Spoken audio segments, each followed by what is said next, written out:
সংবিধিবদ্ধ সতর্কীকরণ। আজকের রেসিপিটি বানাতে গিয়ে রান্নাঘর নোংরা হতে পারে, পাশাপাশি গ্রেটার দিয়ে কাজ করার সময় বড় রকমের একটি দুর্ঘটনা ঘটতে পারে। So try this at home. আজকের কঠিন রেসিপিটি ভেজিটেবল মোমো।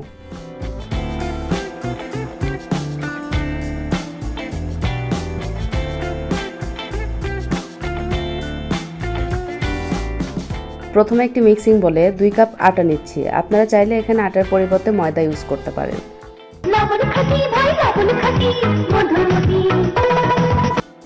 সাথে 1 টেবিল চামচ তেল দিয়ে ভালোভাবে মেখে নিচ্ছি।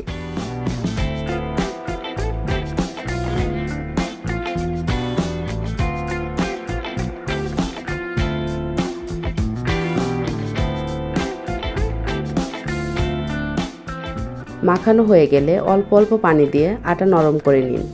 আটার মন যদি এতে নরম না হয় তাহলে কিছু কিলঘুষি লাগান, এতে দেখবেন আটার মন নরম হয়ে যাবে।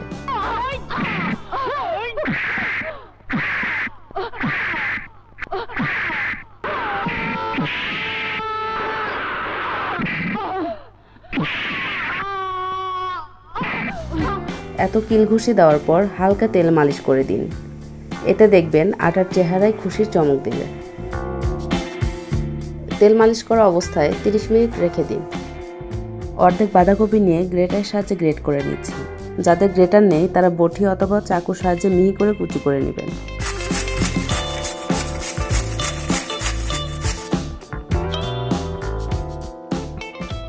বাঁধাকপি গ্রেট করা হয়ে গেলে একটি গাজর নিয়ে সেমভাবে গ্রেট করে নিচ্ছি। গাজরের পরিমাণ বেশি হয়ে গেলে মোমো যখন স্টিম করবেন তখন মোমোর কালারটা বেশি হলুদ হয়ে যাবে। আমি এখানে অর্ধেক ক্যাপসিকাম দিচ্ছি সুন্দর একটি স্মেলের জন্য, আপনারা চাইলে এটি বাদ দিতে পারেন। আমি 4টি পেঁয়াজ গ্রেট করে দিচ্ছি। পেঁয়াজের দামটা এখন কম, তাই পেঁয়াজ নিয়ে কোনো কিপটামি করবেন না।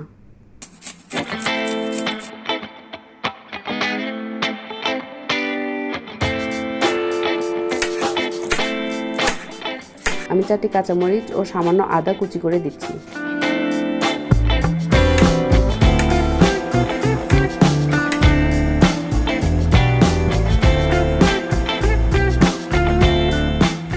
একটি কড়াইয়ে পরিমাণ মতো তেল দিয়ে দিচ্ছি।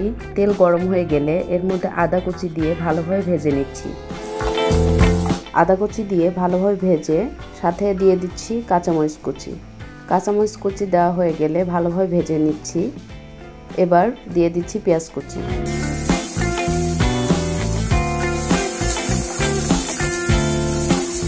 পেঁয়াজ কুচি ভালোভাবে নেড়ে চেড়ে নরম হয়ে গেলে এর মধ্যে সবজিগুলো অ্যাড করে দিচ্ছি। এবার সবজিগুলোকে ভালোভাবে নেড়ে চেড়ে ভেজে নিচ্ছি। সামান্য পরিমাণ লবণ দিয়ে মিশিয়ে নিচ্ছি। মেশানো হয়ে গেলে হাফ চামচ গোলমরিচের গুঁড়া ও 1 টেবিল চামচ ফিশ সস দিয়ে ভালোভাবে সবজি সিদ্ধ করে নামিয়ে নিচ্ছি।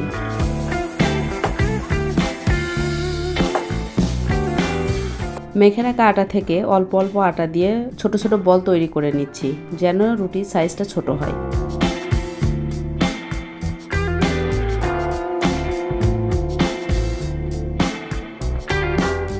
এবার খুব পাতলা করে রুটি তৈরি করে নিচ্ছি। রুটি মোটা হয়ে গেলে মোমো হার্ড হয়ে যাবে। রুটি বেলা হয়ে গেলে পরিমাণ মতো ভেজিটেবল দিয়ে চারপাশে পানি মেখে নিচ্ছি, যাতে মোমোর ভাঁজগুলো খুলে না যায়। এবার রুটিটা ভাঁজ করে নিজের ইচ্ছা মতো শেপ তৈরি করে নিন।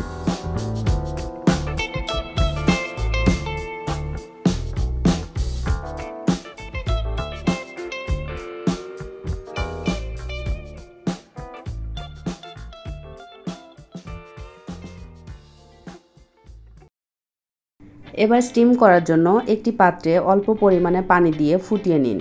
পানি ফুটে যখন বাষ্প হতে থাকবে উপরে একটি বহু ছিদ্র বিশিষ্ট পাত্র দিয়ে তেল ব্রাশ করে নিন, না হলে মোমো লেগে যাবে।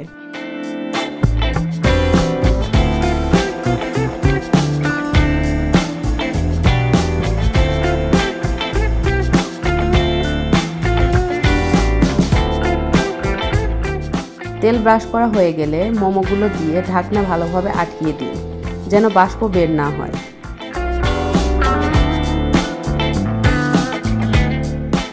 এবার 10 মিনিট স্টিম করে নিলেই তৈরি হয়ে গেল ভেজিটেবল মোমো। এটি খুব মজাদার এবং সুস্বাদু আর বিকালে নাস্তার জন্য একদম পারফেক্ট। আর এই রেসিপিটি অবশ্যই বাসায় বানিয়ে খাবেন আর আমাকে কমেন্টে জানাবেন কেমন হলো। যারা এখনও আমার চ্যানেলটি সাবস্ক্রাইব করেননি তারা চ্যানেলটি সাবস্ক্রাইব করে বেল বাটনটি অ্যাক্টিভ করতে ভুলবেন না। আর যারা আমার ফেসবুক ও ইনস্টাগ্রাম অ্যাকাউন্ট ফলো করতে চান তারা অবশ্যই ডেসক্রিপশনে দেওয়া লিঙ্কটি চেক করুন।